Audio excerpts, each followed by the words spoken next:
Hi, boys and girls, I miss you. I figured while you're at home and I'm at home, we could at least keep reading Elmer and the Dragon. So if you want to tell Mom and Dad about it, you're going to have to go all the way back to the first book and tell them about Elmer Elevator, the cat, the ship, Wild Island, what happened next. And now we are on Chapter 10, Elmer Flies Home. They flew and flew, the dragon trying hard not to look at or think about the wet, wet ocean. Elmer sat watching their shadow rippling over the waves beneath them, feeling washed by the cool morning breeze. The dragon was strong and well rested, being nicely stuffed with skunk cabbages and ostrich ferns.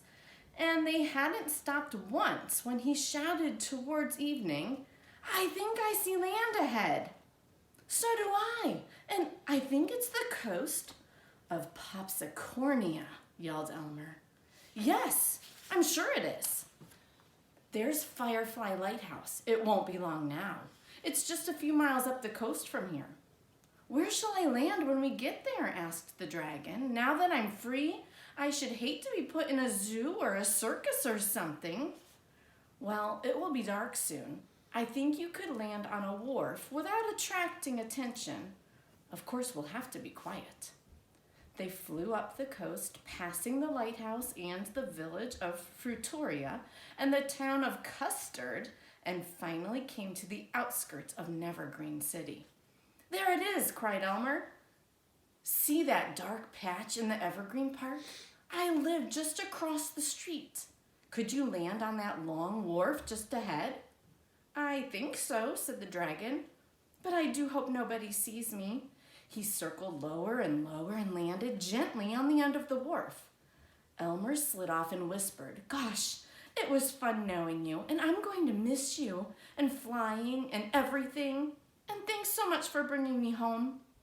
"It was fun, wasn't it?" sniffled the dragon. "And I'll never forget how you came all the way to Wild Island just to rescue me. By the way, Elmer, thank you.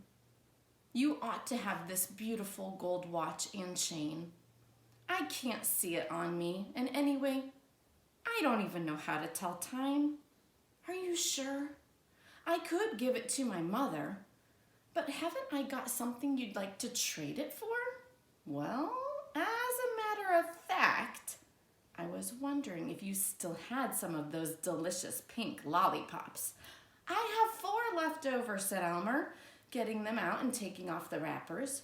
"Would you like all 4 at once?" "Yes," said the dragon.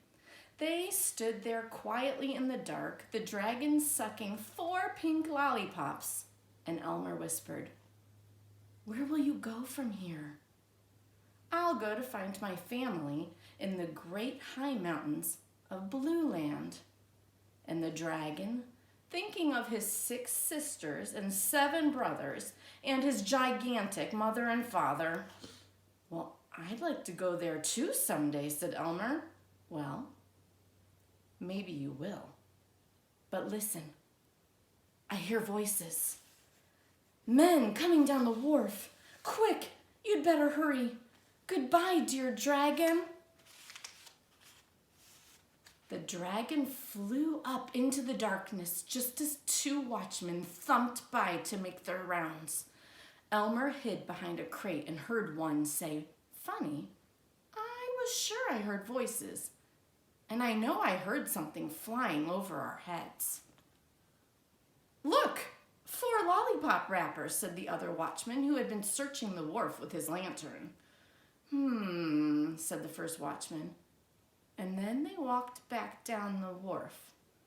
Elmer followed them at a distance, and while they were telling another watchman about the lollipop wrappers, he ran as fast as he could through the streets, through Evergreen Park, all the way home. He leaped up on the porch, yelling, "Mother, Daddy, I'm home! Happy birthday!" Here's your picture.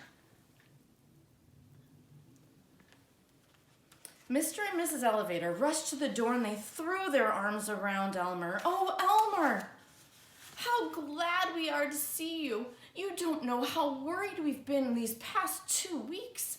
Where on earth did you go?" "I had an important job to do," said Elmer, staring at the living room sofa. Why, there's my friend, the old alley cat. Yes, said Mrs. Mrs. Elevator. As much as I've always hated cats, I just didn't have the heart to turn her out. She came to the door the day after you left, and I kept thinking, Elmer loved this cat. I really ought to take good care of her. And you know, I've grown awfully fond of her in just 2 weeks.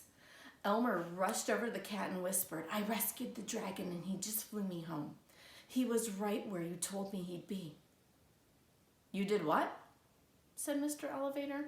Oh, nothing, said Elmer. By the way, here's your birthday present.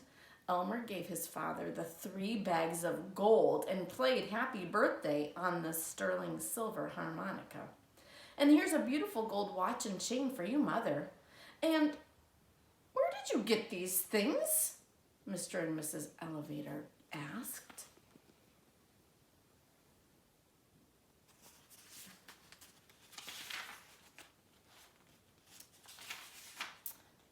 That's a secret I can never tell, said Elmer, rummaging in the icebox for something to eat.